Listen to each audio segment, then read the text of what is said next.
Imagine standing in a dense forest 67 million years ago. The ground shakes, but it is not a T-Rex. You look up and see a shadow so large, it swallows the sun.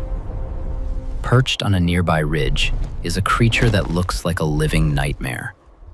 It stands 18 feet tall, exactly the size of a modern giraffe. But this isn't a mammal. It's a bird-like monster with a beak as long and sharp as a spear. This is Quetzalcoatlus, the king of the prehistoric skies. While the T-Rex ruled the ground, this giant watched from above. When it folded its massive wings, it walked on all fours, stalking through the brush like a silent hunter. It didn't just eat fish, it wanted meat. Imagine a baby T-Rex, small and fuzzy, wandering away from its mother. In a flash, the giant drops from the sky.